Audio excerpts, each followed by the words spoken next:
Hey everyone, as promised, I'm making a video that I'm dropping here on my Facebook page about how to deal with small collection debts. I always like to thank you guys for watching my videos. I always like to thank you guys for taking the time and sharing the videos. I really appreciate you guys. So I'm not going to keep it long and make it drawn out, but you can also get additional information on how to help you with your credit. I have a book, a quick guide on how to boost your credit fast using merchandise cards, and also a quick guide on how to get student loan relief.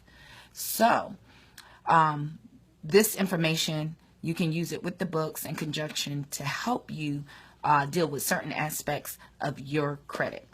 I'm also writing a book. It's going to be a quick guide on how to remove collections and something else. I'm still working on a title, but it's going to be a quick guide. So y'all know that. That's marketing for me. It's my marketing trade card. But anyway, let's get right into the video. First of all, I want to give you some things that you need to know. You need to know when you pay this debt, the last activity date on the debt will change. And why that is important is because these debts are based on the last time you made a payment. And if it have been a couple of years, like close to 6, 5 years, 4 years, when you make a payment on this, it's going to allow that company to report that debt for an additional 7 years. So a lot of times when you pay that debt, it's just going to keep it on your credit report longer. A lot of people are under the impression that if I pay it, it'll come off my credit. And it's not true. It'll stay an open account.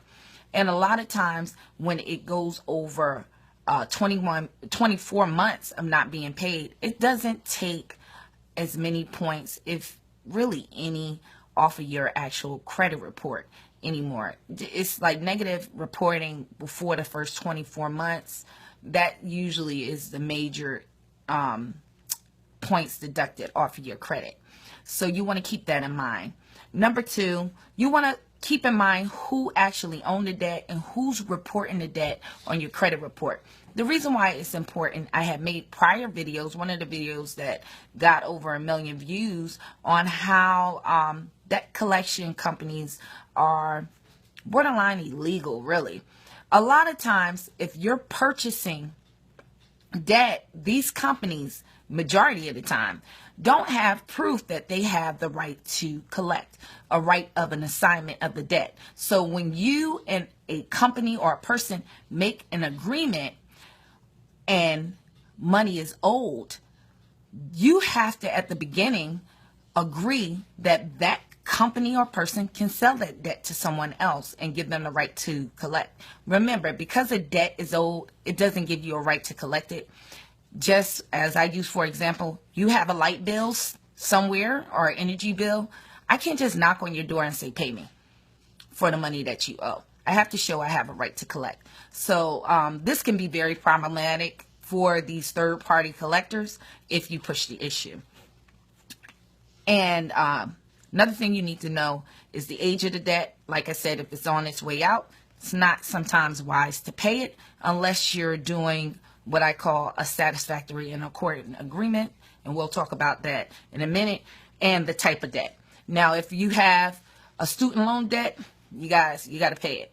It's going to ruin your credit for the rest of your life. You know, that's a whole nother monster. Tying in with the federal government, they put laws in place that you can't shake that debt. So you can try the strategy that I will be talking about in a moment, using satisfactory and accordant agreements if possible. What I consider small debts in my book is a debt from $0 to $1,000. So that's what I'm talking about when I'm saying about these small collection debts. But this strategies actually go for larger debts too. So feel free to use it where you can. So one of my strategies I use, I validate the debt simultaneously with disputing the debt with the bureaus. What it does when you dispute the debt with the bureaus, it'll stop it for reporting on your credit report for at least 30 days until they validate the debt. So if you're looking for additional credit, it won't report as a negative thing on your credit report until they validate it, that the debt is real. Also, with you doing your debt validation letter, there are certain things that you need to ask for. Number one, how much money is actually owed. Number two, explain how they got to that calculation of that money being owed. Three, provide copies of any paperwork that they have a right to collect on the debt that you owe them, because this can be a third party. Number four, provide a validation copy of any judgment if this is a debt that has to do with the judgment, if applicable. Identify the original creditor. I always ask. Also, prove that this debt has not expired the statute of limitations in your state, because certain debts in each state have a certain amount of time that they can actually collect on the debt. I also ask them to show me their license to collect in my state. Certain states require that for collection companies, debt collectors, and provide the license numbers of the registered agent. So I ask them for that information. Also, what you can do is, if this is a third party collector, even first party, you can sue them if they're reporting on your credit report for defamation of character.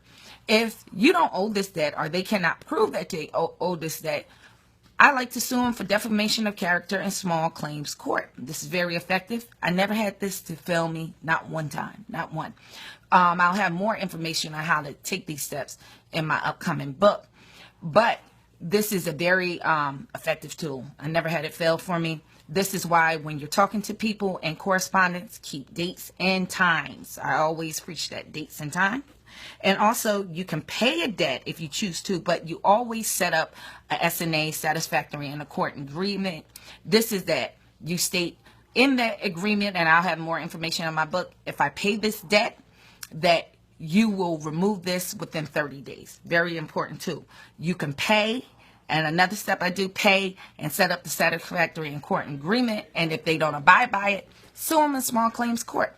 So these are some steps that you can take. I hope it's helpful. God bless you guys.